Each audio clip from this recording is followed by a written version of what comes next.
What's up, guys? BARRYGAMING here, back with some more Raid Shadow Legends, and today we need to talk about something that is about to hit your servers probably within the next 24 hours. You might have already seen it, might have saw our news video on it. We need to talk about the relics that you are going to be able to vote for to see which one we get for free. There's an option of 4 of them. Most likely, I feel like this is going to be an option between the two on the left more than likely. But I want to talk about these relics. If you guys are newer to the game, you might not even know what relics do. And beyond that, you might have no clue whatsoever which one to pick. So today, we're going to jump into this and we're going to talk about exactly what I think is going to be the best for the average player, new player, and later player, because these are going to be attached to your champions and they definitely modify what these heroes can do. Now, what I want to do, step one, is go into game and show you guys that might be newer to the game, that might not even have any relics like me so far, how and what they are, how to acquire them. You're going to want to go to the center here, right to the forge. Normally, you know, you got artifact crafting. One of the you just might have never tested this one. You've never gone into relic crafting because, well, you just don't have the relics to actually do what you quite need to do just yet. It's important to note, because you'll see here, by putting certain materials in, you have a chance of crafting certain groups, and that's what one of the things we're going to talk about here today. If you go down to the bottom right hand corner, relic index, this is where you can see all the relics and what group they are attached to. One little caveat I want to talk about, because I have seen quite a few people talking about this. There is the standard group, chimera, event group, clan group, live group. This is kind of important because when you are crafting these, it's important to know, because 2 of these are kind of in the quote unquote standard here. We're talking about legendary artifact or legendary relics. So you can see right here we have the aspect of Siroth and the Wand of Submission. Wand of Submission being one of the ones that you can vote for in this event. These are legendary ones. So when you do craft, I believe it's you have a 1 in 2 chance of getting one of these relics every other time you do a crafting. You of course can get ones in other categories, but as far as I've learned on this, it is easier, or not easier, but you're going to get more of the standard relics. So just keep that in mind in this voting. One of them is in the standard, which we'll talk about first, the Wand of Submission. There are some people that do like this one. There's some people that don't like it. I think out of, like, if I had to put it on a tier list, I'd probably say this is an S tier item. Now, what do these items actually do? Because again, if you're like me, you don't have any, you might not even know what relics do. They're actually a powerful upgrade to your champion. So you see right here, Wand of Submission, legendary, 6-star, plus 18 it can go up to. You can level these things up. You'll notice it's giving flat stats, speed, and accuracy right here, as well as a secondary effect. You can see as you level it up to the star levels, it will increase what this debuff does. So in this situation right here, you see we're getting HP and speed and accuracy. These are all things that you're going to love for PvP or against any type of boss or enemy that has CC type effects, where it has a 25% chance to reflect a stun, sleep, fear, true fear, freeze, provoke, perfection, or petrification, or sheep debuffs back at the producer. That 25% can go up in a whole another 25%, up to a 50% chance. Now, of course, when you get it, you're going to just have the base version of it. You really just want to look at the base effect of it to see if it's worthwhile. This right here is probably one of, like, the stronger PvP relics you could pick from this list here, as well as just having nice survivability, whatever game mode you're kind of going in. If the enemy has a way to CC you, this can work. Now, as far as what I know about this is, if you get hit by one of these and you reflect it to a boss that can't be CC'd, it still makes it so you don't get that effect. It's just not going to affect the boss, of course. It still follows all the same rules with crowd control and everything like that. But it's a pretty powerful effect, and the fact that it has speed definitely helps you go before the enemy. Now, you're going to be equipping these to your individual hero. So if you already have a Wand of Submission, it's not bad getting a second one. Would you rather have a little bit more variety and options in the future? Absolutely, that is perfectly fine too. But I just want to start out with a Wand of Submission because I do think it's one of the best ones out there. But again, remember, it is in the standard group.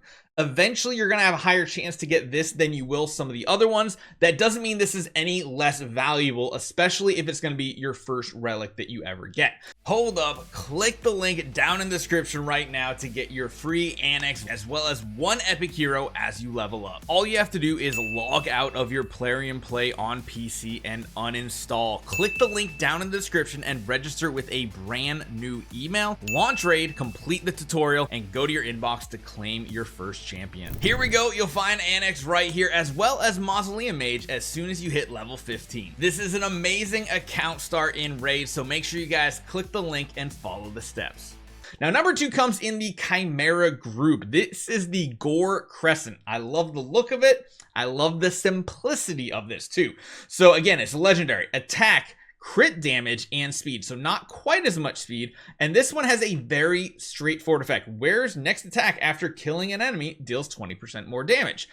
This one's pretty good. I'd probably give it like maybe like an A tier type. It's not as good, I don't think. And of course, it does increase the amount of damage up to what, 5, 10, 15, 20, 30% more. So you'll do 50% more damage on your next attack after killing an enemy.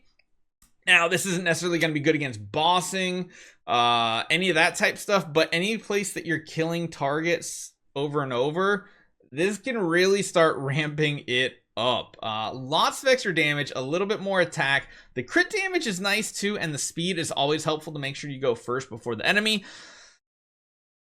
It's good if you don't care about PvP, which you should a little bit, especially since you probably pick heroes like Sun Wukong, and we're gonna have this other new hero coming up that's a really good speed arena type hero. This one's going to be pretty solid. It is a very offensive one. However, it really doesn't have any effect of its secondary if you're not killing targets. So if you're just fighting a singular boss, not great. Now, if you're fighting something like Spider or something like that, this thing can actually get pretty crazy.